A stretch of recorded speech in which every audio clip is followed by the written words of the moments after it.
একটি প্রকল্প চালু করলো কে? লক্ষ্মীর ভান্ডার হাজার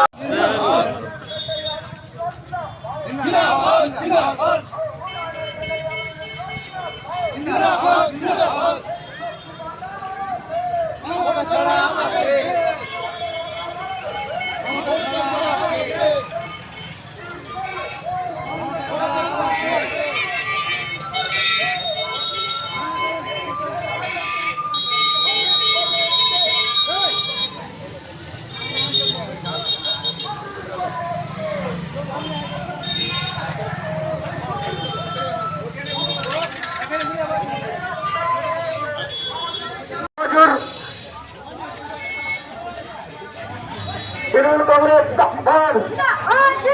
তৃণমূল কংগ্রেস বাংলার জননেত্রী মমতা ব্যানার্জি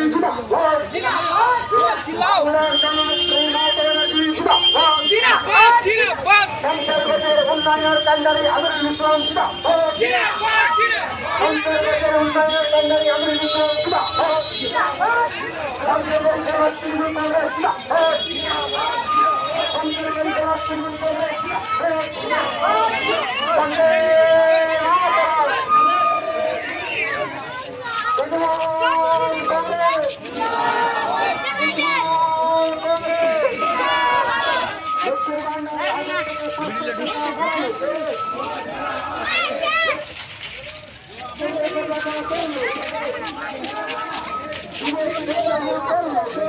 কি করছি রে?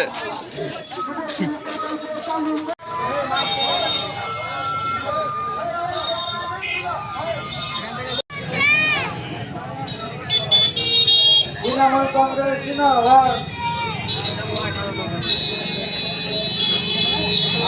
মানুষের কাছে আবেদন রেখেছিলাম, সাধারণ মানুষের কাছে অনুরোধ করেছিলাম আগামী দিনে এসআইআর নামে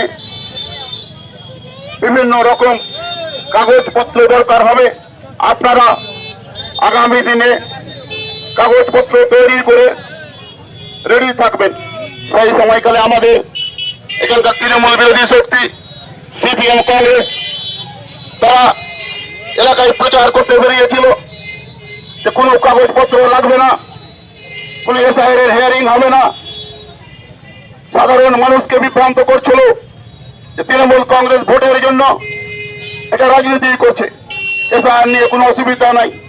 কিন্তু আমরা পরবর্তীকালে কি লক্ষ্য করলাম, সাধারণ মানুষ 1,30,000 মানুষ শামসগঞ্জ ব্লকে হয়রানির শিকার হলো এবং ছোট্ট খাট্ট হলে একবার নয় দুবার তিনবার করে ডাকা হলো।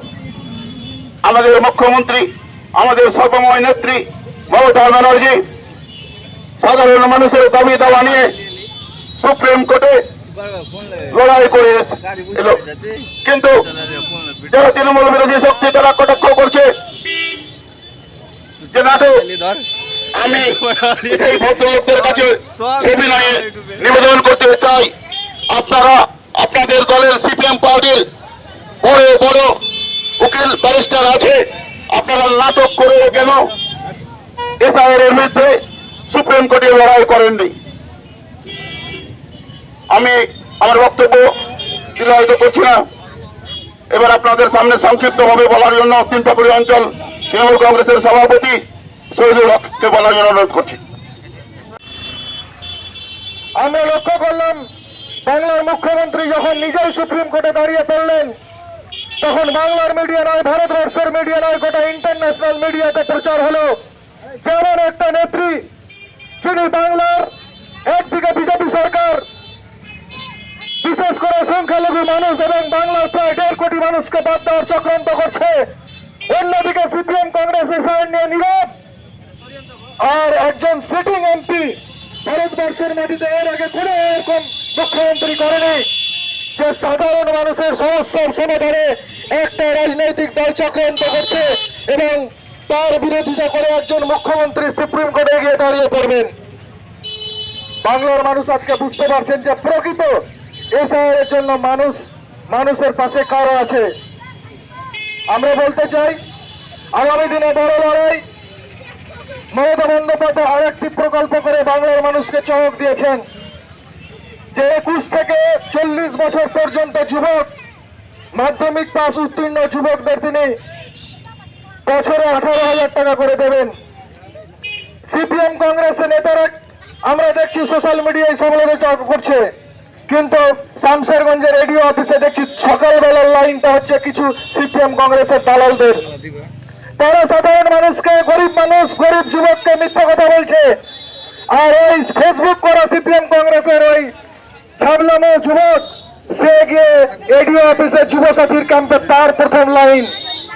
আমরা বলবো যে দুটো কারণে মমতা বন্দ্যোপাধ্যায় করেছেন যে এক শ্রেণীর যুব সম্প্রদায় যারা মাধ্যমিকের পর মনে হয়েছে তারা বিভিন্ন কারণে পড়াশোনা চালিয়ে যেতে পারেনি, তাদেরকে উৎসাহ দেওয়া প্রয়োজন। অন্যদিকে যে সমস্ত মাধ্যমিক উত্তীর্ণ যুবক মেধাবী, তার পড়াশোনা জীবন চালিয়ে যাওয়া, পরীক্ষায় বসা, বিভিন্ন চাকরি পরীক্ষায় বসার জন্য তার যাতে করে বিভিন্ন ক্ষেত্রে এই বছরে 18,000 টাকাটা সহযোগিতা হয়, সেই জন্য তিনি করেছেন।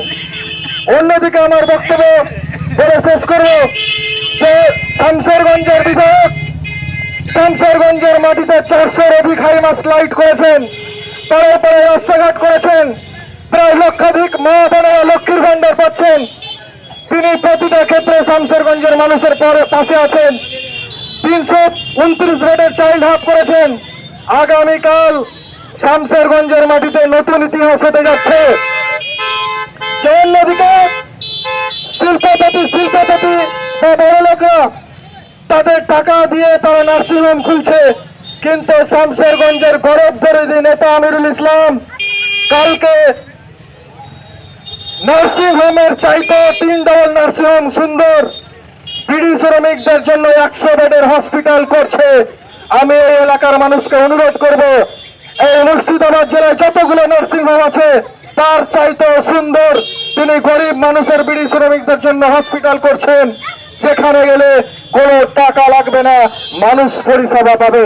কালকে বৈকাল 3টার সময় উদ্বোধন আছে, সকলকে যাওয়ার অনুরোধ রাখছি এবং সর্বোপরি আজকের মিছিলে অংশগ্রহণকারী সকল নেতৃত্ব কর্মীবৃন্দ সকলের প্রতি শুভেচ্ছা অভিনন্দন জানিয়ে আমার ছোট্ট বক্তব্য শেষ করছি।